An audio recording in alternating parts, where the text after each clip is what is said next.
Hello and welcome to another edition of Pitt Beyond the Script. This week we check in with Coach Capel and discuss the Panthers' road trips and hosting another ranked foe at the Peak. We'll visit with Coach Hargis and the Pitt swimming and diving team. Another of our Pitt Hall of Fame profiles. And we'll sit down with Athletic Director Heather Lyke to discuss some of the exciting improvements happening on campus. Pitt Victory Heights. And these environments are places where our coaches can build legacies and win championships and make Pitt a destination place. This week on Pitt Beyond the Script.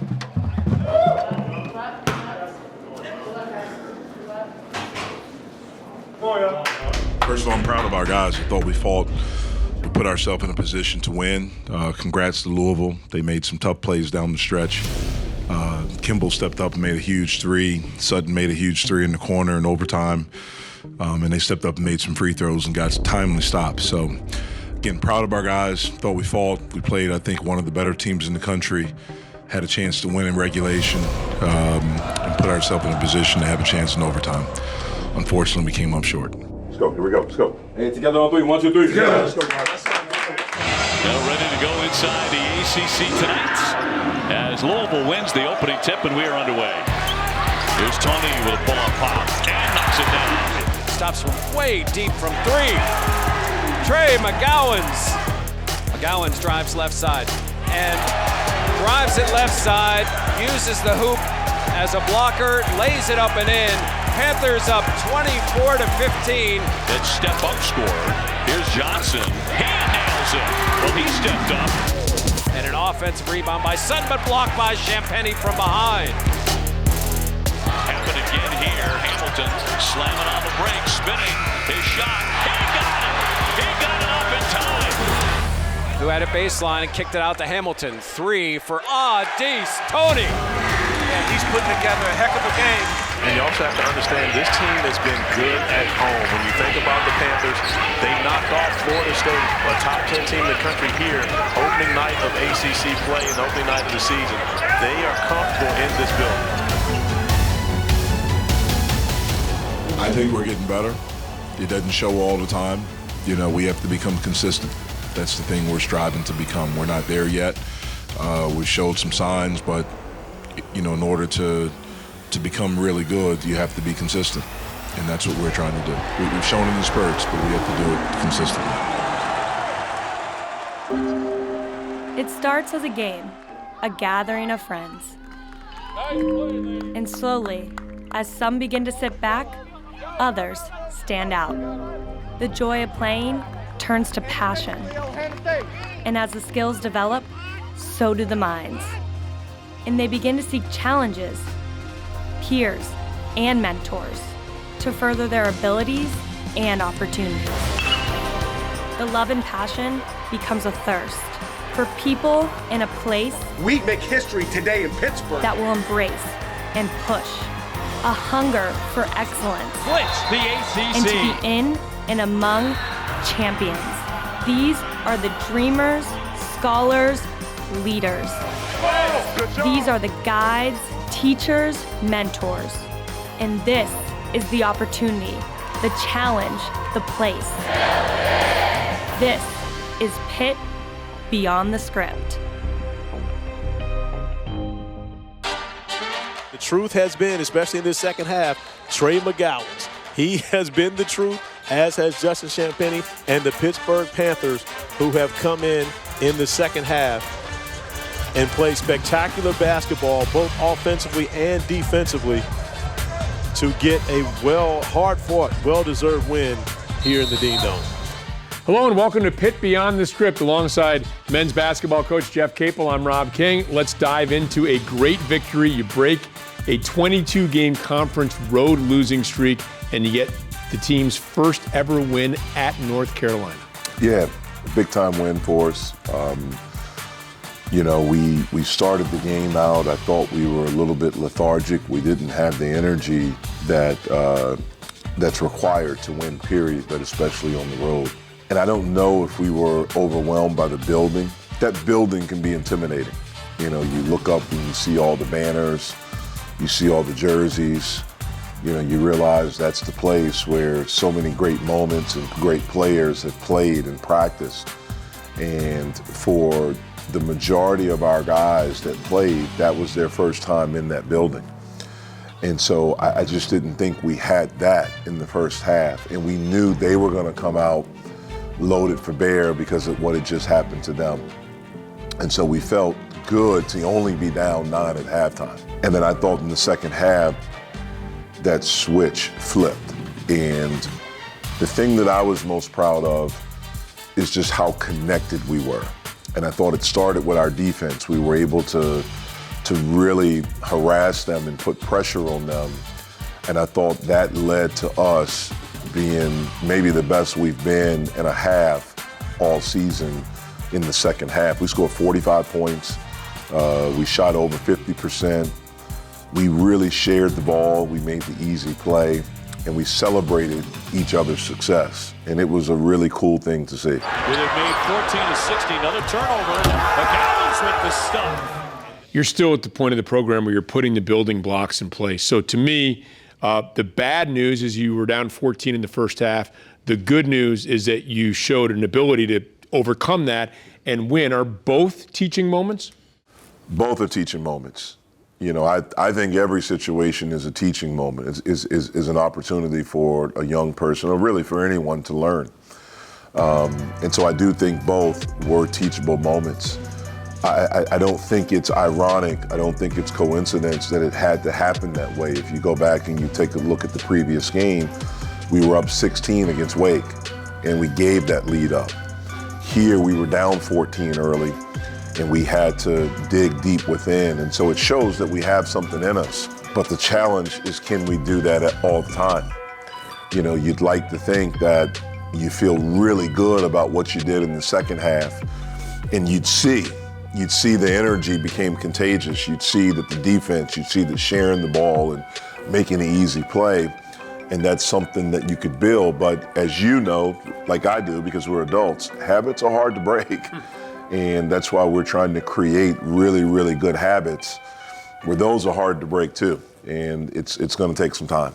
Trey McGowan's 24 points, 8 rebounds, 8 assists, just a terrific game against North Carolina. A great game. And I thought that he was patient. I thought that he picked the spots. I thought that he found guys. You know, he understood and he saw what North Carolina was trying to do to him, and he made the simple play. And then because the ball was moving, you know, I think he could trust that it would get back to him. And because Justin made threes, Xavier made a big three, that opened up stuff for him later in the game to get those one-on-one opportunities, to get those driving opportunities where he was able to finish and capitalize on them. You mentioned Justin Champagnie, Xavier Johnson, both with good games as well. 8 for 12 from three-point range in the second half. Was that a product of that ball movement and sharing the ball? It absolutely was. It was ball movement. It was player movement. It was making the simple play, making the easy play, making the right play. And that's something we've been trying to preach. And again, it's a challenge. It's something that, you know, because again, we're trying to change these habits, but that was like the perfect example, that half against North Carolina. Look, obviously it helps when you make those shots.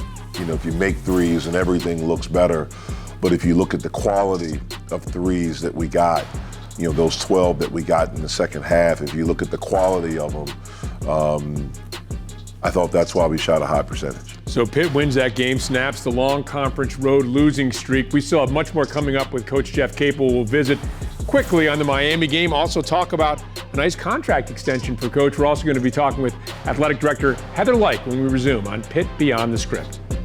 Pitt wins it, 73-65.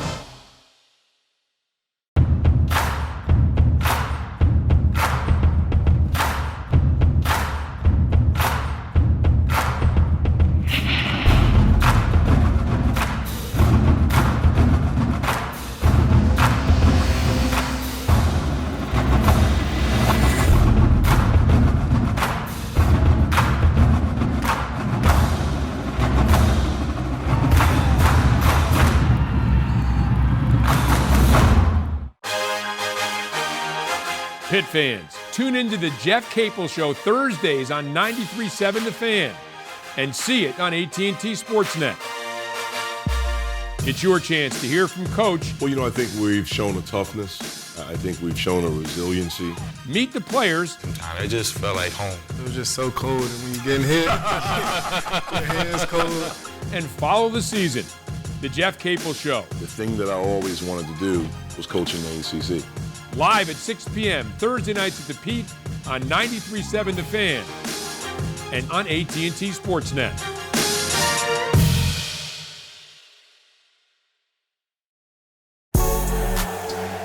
I love the connection that we're starting to develop together. X-Man drives all the way in. Alley-oop jam by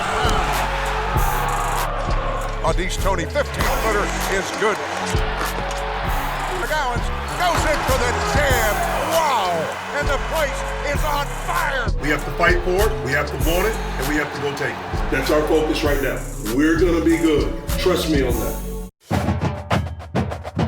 You're watching Pitt Beyond the Script.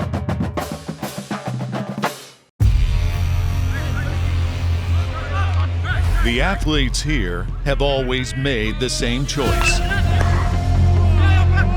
to dedicate their lives to the University of Pittsburgh. Nothing less. Philly special. Philly special. You can't believe what just happened here at Heinz Field. By aspiring Head is there, and it is a Panther goal. and achieving And he scores! Panthers win a match in the NCAA tournament. at the highest levels. The Pitt Panthers win their third consecutive outright ACC championship. And when you believe in something greater than yourself, He gets the pin at 157. your team will achieve excellence. Oh, what a catch. Beats Carolina. And it is gone. A grand slam. This moment is a celebration and dedication to all of those who built Pitt Athletics Send it in, Jerome. on the foundation of integrity, passion, They are the National Collegiate Champions. and pride. The champion in 2008. Victory Heights is real. And it starts today. The Panthers have done it. They are perfect in the ACC. Our world-class athletes at this world-class institution ACC victory. will now have world-class athletics facilities. And the Panthers retake the This lead. moment demonstrates our commitment to comprehensive excellence and our belief that we will win championships. Pittsburgh wins 55-54. Hail to Pitt. Hail to Pittsburgh. This particular milestone today is a centerpiece for the future of Pitt athletics. Welcome back to Pitt Beyond the Script. We're very happy to be joined now by Heather Lyke, Athletic Director at Pitt. And Heather, a tremendous announcement with the Victory Heights announcement coming earlier in the week. Tell us about that if you can. Well, it's a transformative opportunity for us to really make a difference on this campus and certainly with our athletic department. And it is a vision for new athletic facilities that are much needed and, really an opportunity to help our student athletes and coaches and give them the tools and resources necessary to be successful in the ACC and nationally. Taking home the goal, the champion. The Chancellor, a lot of people involved in making this happen. Sure. I mean, everybody says, oh, you've got great vision and energy and ideas, but the reality is nothing happens without great alignment of leadership and the support from above. So Victory Heights would not have been possible to announce or even envision without the Chancellor Gallagher's support, our Board of Trustees, Eva Bloom, our chairwoman, John Pelusi, the chairman of the athletic committee, and the whole athletic committee, because they understand and appreciate and support the importance of what athletics means to Pitt and what these facilities will mean to our coaches and student athletes. And I think there's two things here that are important for you and for the students and for the university.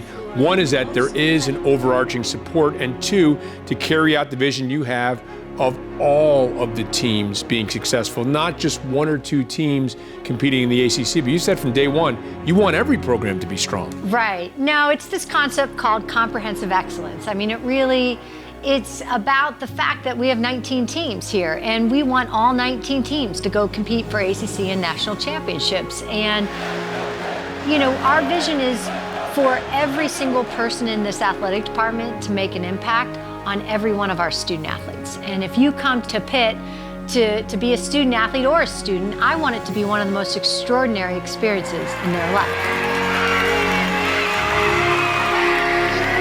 You know, Victory Heights gives us that opportunity to really demonstrate our commitment to comprehensive excellence. Now, there are a lot of teams that are going to be benefiting from this, but two that stick out, and we'll get to some of the other teams in a moment, but the lacrosse team now has a field. The track and field team, they haven't had a home meet in 20 years. Yes, yes. Well, you know, 84% of our student athletes, 16 of our 19 teams, are going to be directly impacted in a really significant way.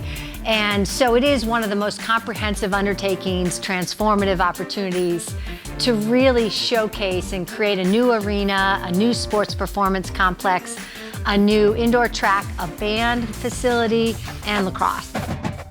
It's all of it together, and again, we are grateful for the support, not just of Chancellor and Board of Trustees, but a number of donors who have already stepped up and supported this initiative, and we can't wait for it to start to come alive. Yeah, and when you look at, you know, like the volleyball, wrestling, gymnastics, I mean, really, like you said, 16 out of the 19 are going to be impacted either with a hugely upgraded facility. You know, the other thing that it does, you know, we think of our coaches as teachers, right, in our faculty, you know, in the same sort of realm. And our facilities are our living and learning environments. And so this is really where they teach in these living and learning environments. And so it gives our coaches an unbelievable platform. Good, big time. Good job, Bug. To teach what they do. And for our community, I mean, we host a ton of camps right now, but imagine the possibilities when we can expand and grow them and have more of an impact in the city of Pittsburgh and in our community. I want families who have kids, you know, playing sports to come to camp here. Not only do they get exposed to world-class coaching, but they get to be on a college campus, they get to envision what it might be like to be a college athlete and do it in the best facilities now. And I don't want to make this an oh, by the way, because Dan Fisher is going to have a new home, but he gets a contract extension. Jeff Capel, obviously, all the huge renovations to the Peterson Event Center, and certainly those two very worthy candidates to be extended. And again, part of this overall and overarching plan of comprehensive excellence. Pittsburgh has secured the ACC title. Yeah, one of our conversations that Dan and I had was certainly about what is the legacy you want to leave here at Pitt, and how are you going to leave it? The Pitt Panthers win their third consecutive outright ACC championship. He knew Victory Heights was coming, and it's their new home. And we all love the zoo, right? And he's like, I want a mini version of the zoo in the new arena, and I think he can see what is possible. The reality is, you put great coaches in average or really frankly below average facilities, and they're selling their vision and their belief and excitement.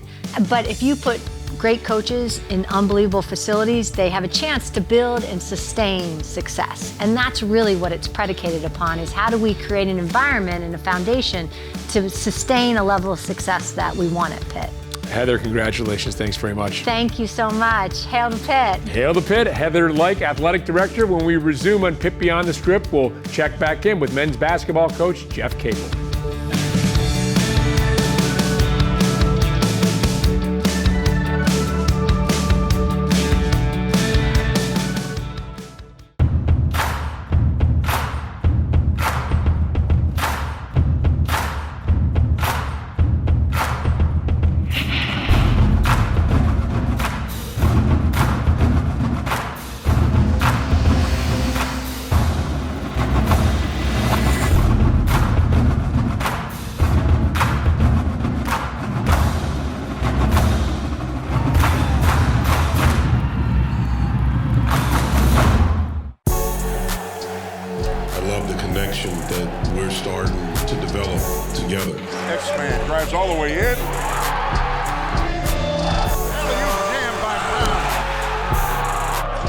Southeast Tony, 15-footer is good. McGowens goes in for the jam. Wow! And the place is on fire. We have to fight for it, we have to want it, and we have to go take it. That's our focus right now. We're gonna be good. Trust me on that. Hi, I'm Valerie Danielle, and you are watching Pitt Beyond the Script.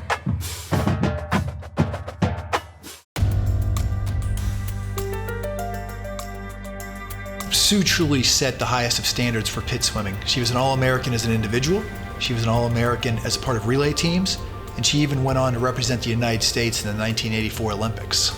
Her talent level was wonderful, but maybe more importantly was her work ethic and her focus and her ability to always be better. I never saw her fail. She succeeded at everything I saw her do.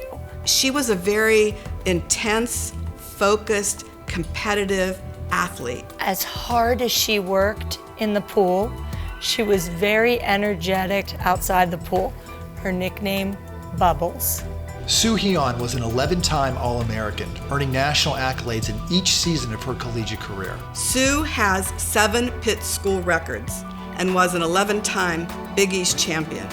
I told her that if she came back to finals and became an All-American, that I would shave my beard. The next day, we had a team meeting when the team returned, and there was a strange man sitting in the front of our room, and sure enough, it was Coach Belowich with no beard. You made me a better coach. I hope I made you a little bit better swimmer, but mostly it was you.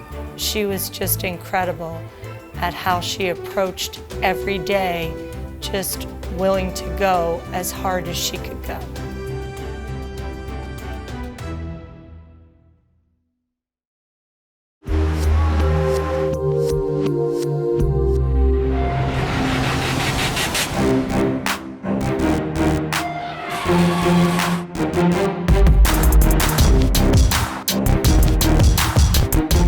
It's an individual sport, but that being said, I love the team aspect of it still because like everyone's just there to push you. Everything that you do correlates directly to your events and like how you perform, but then at the same time you still have all your teammates to like lean on and rely on. Training together at a high level, we ask the athletes on a daily basis to compete, to race. You're going to help one another, you're going to help everyone around you. The work you put in the pool is driven by others around you, and if they're not pushing you, you're not going to achieve what you want to achieve. I like to say we're a family, and again, the amount of time we spend together, you have to be a family. For me as a diver, I think that's really important because when you're forced to do something that's like new for you or something you're not really consistent in, it helps so much to have a group of people behind your back just like cheering you on, hyping you up. You're racing for that cap on your head, and like I just find it such an incredible experience. This is actually the best team that Pitt has had since I've been here. This is probably the closest team I've had since I've been here, both the girls and guys. And so it's been fun to watch them grow. You know, the upperclassmen kind of grow up together over their 4 years here, and it's been fun to watch. I just want to make the best of my last year, and I want to make the best of the freshmen's first year, and I want to motivate them, and I want to help them become better swimmers and better people so they can carry that on when they're seniors to their underclassmen.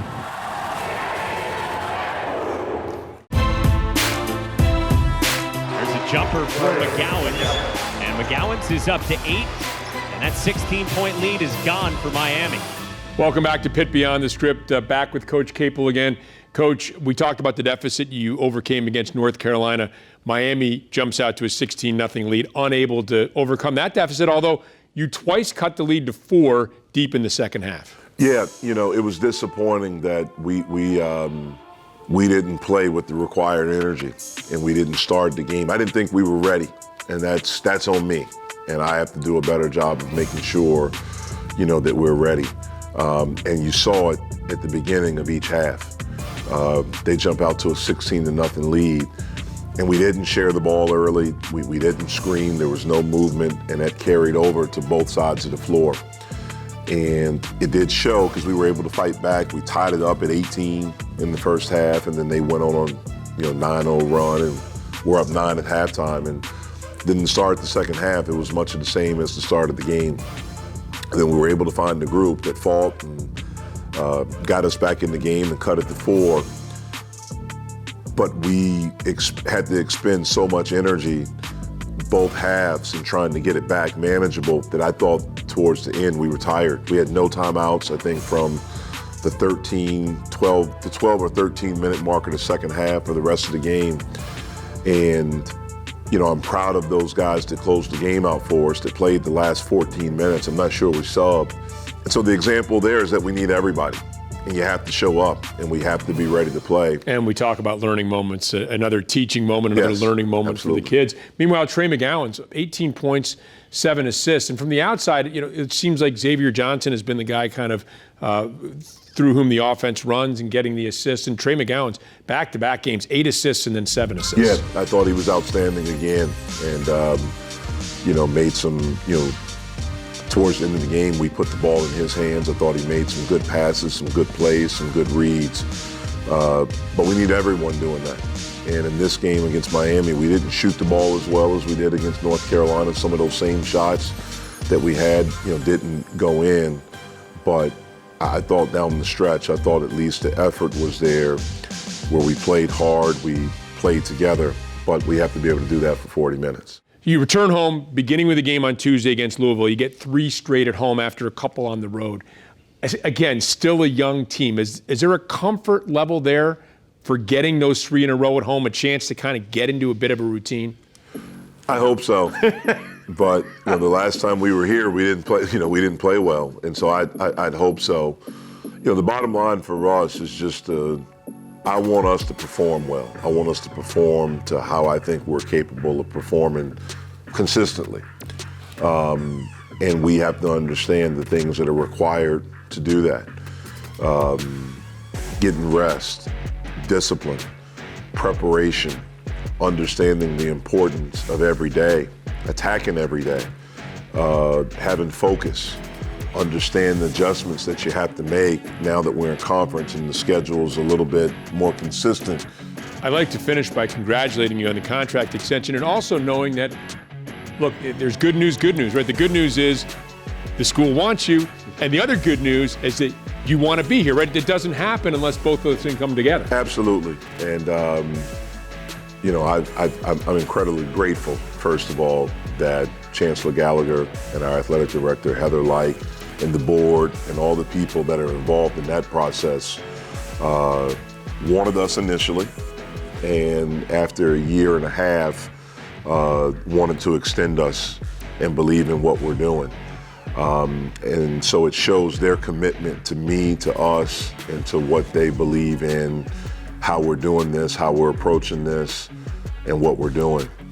And what I would hope is that it shows the university, the athletic department, the city of Pittsburgh, our commitment to it, our commitment to being here, our desire to be here, how much we believe in the university, the athletic department, and the city for us to want to do it. And I think when you have that, when you have both parties, you know, in concert with each other, I think that's when you have a chance to build something and create something special. Coach, congratulations and thanks. All right, and that'll do it for this edition of Pitt Beyond the Script. Together, 1, 2, 3, together.